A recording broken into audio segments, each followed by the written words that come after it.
Hello नमस्कार साथियों, मैं रवि शर्मा स्वागत करता हूं आप सभी का आज की इस वीडियो में।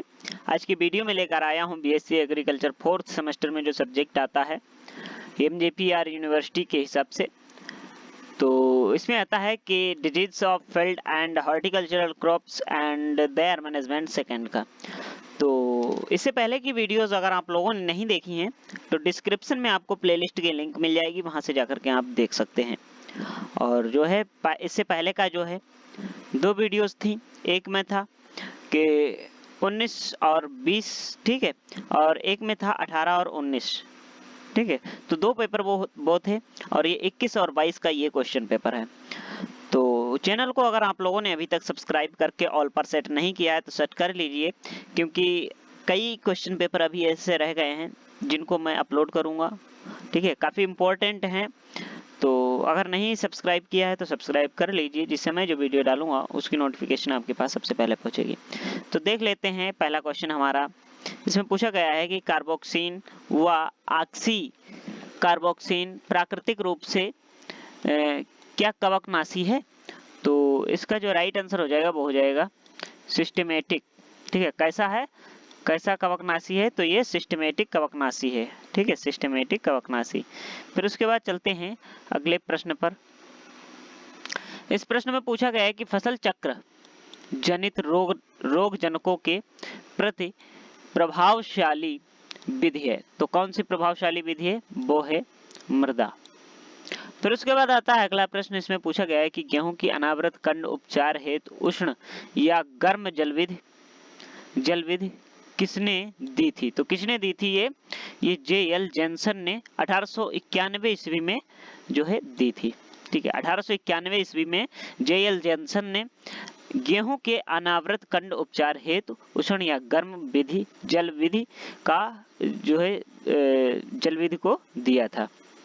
फिर उसके बाद आता है अगला प्रश्न। इसमें पूछा गया है कि गेहूं की सड़ी हुई मछली जैसी दुर्गंध फैलाने वाली बीमारी, ठीक है, तो कौन सी है, वो है करनाल बंट। करनाल बंट जो है वो सड़ी हुई मछली जैसी दुर्गंध फैलाती है।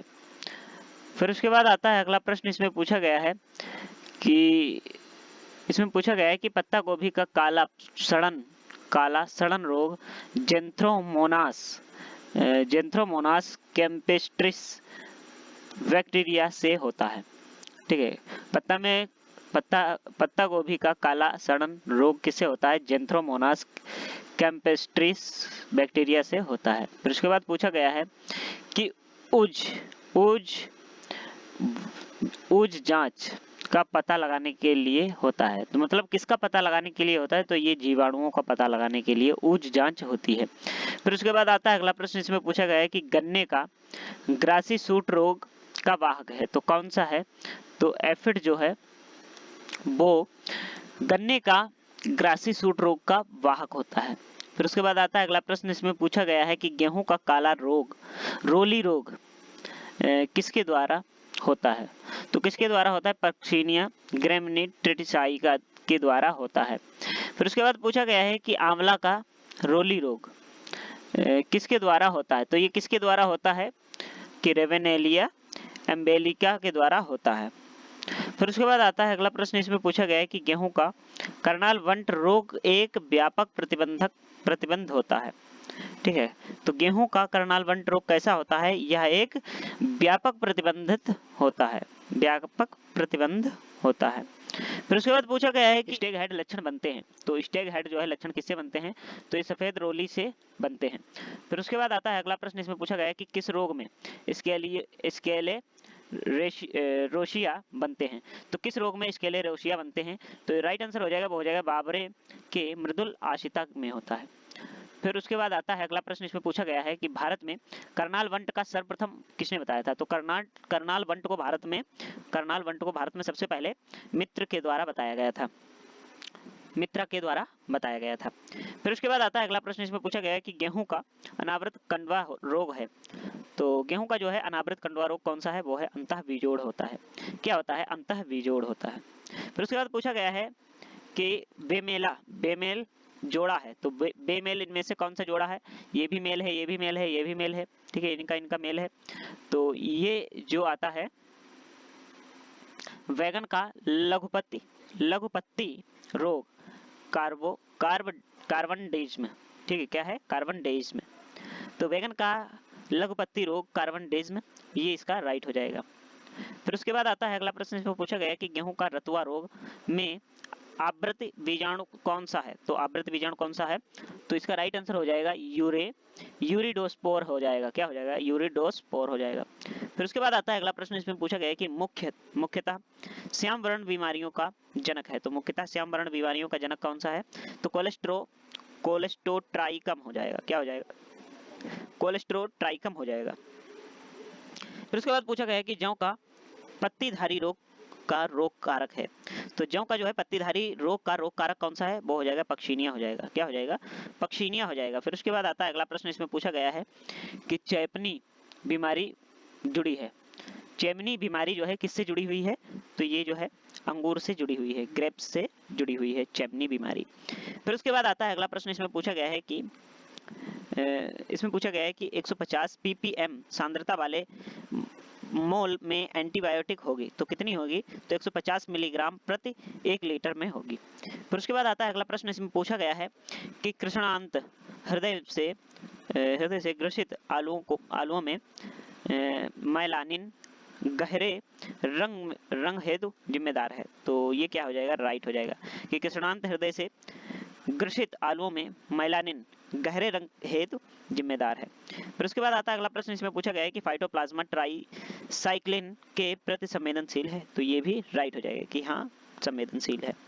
फिर उसके बाद आता है अगला प्रश्न, इसमें पूछा गया है कि ड्यूटीरोमाइसिट्स में क्लिस्टोपीशियम फलनकाय है। तो ये गलत हो जाएगा। ठीक है, ये क्वेश्चन गलत है, फॉल्स हो जाएगा। फिर उसके बाद पूछा गया है कि सन 1991 में मॉरिस ने दरभंगा बिहार में सर्वप्रथम आम के कुरचना रोग को जो है पहचान की थी। तो ये जो है राइट आंसर हो जाएगा।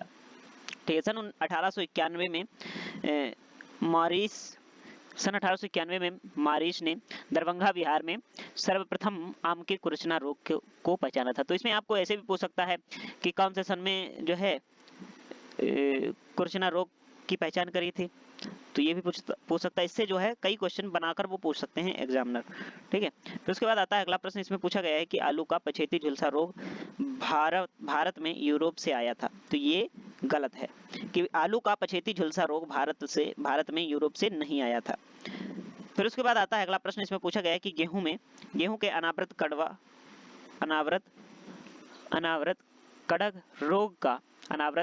कड़ग रोग का रोग कारक संक्रमित बीज के भ्रूण में उपस्थित होता है। तो ये कैसा हो जाएगा? ये राइट हो जाएगा। फिर उसके बाद आता है अगला प्रश्न, इसमें पूछा गया है कि गर्म पानी उपचार विधि का आविष्कार जेम्स ने किया था। तो किसने किया था? जेम्स ने किया था। ये राइट आंसर हो जाएगा। ठीक है, इसको भी आप याद कर लेना। फिर उसके बाद आता है अगला प्रश्न, इसमें पूछा गया है कि आम की कुरचना या विकृत एक जटिल रोग है। तो ये कैसा है? राइट आंसर हो जाएगा कि हाँ आम की कुरचना या विकृत एक जटिल रोग है। फिर उसके बाद आता है अगला प्रश्न, इसमें पूछा गया है कि नींबू का कैंकर रोग जेंथोमोनास सिट्रस जीवाणु से होता है। तो ये जो है राइट आंसर हो जाएगा, जेंथ्रोमोनास सिट्रस से होता है नींबू का कैंकर रोग। फिर उसके बाद आता है अगला प्रश्न, इसमें पूछा गया है कि वी आकृति हरिमहीनता के लक्षण पत्ता गोभी के काले सड़न रोग में बनते हैं। तो ये कैसा हो जाएगा? ये भी राइट हो जाएगा। तो आप सभी को ये वीडियो कैसा लगा है कमेंट बॉक्स में जरूर बताइए। और आपने अगर जो है पिछली वीडियो नहीं देखी है तो डिस्क्रिप्शन में आपको लिंक मिल जाएगी, वहां से जाकर के आप देख सकते हैं। और चैनल को अगर अभी तक सब्सक्राइब नहीं किया तो सब्सक्राइब कर लीजिए, जिससे मैं जो वीडियो डालूंगा उसकी नोटिफिकेशन आपके पास सबसे पहले पहुंचेगी। तो मिलते हैं किसी नेक्स्ट वीडियो में, तब तक के लिए जय हिंद, जय भारत, राम राम।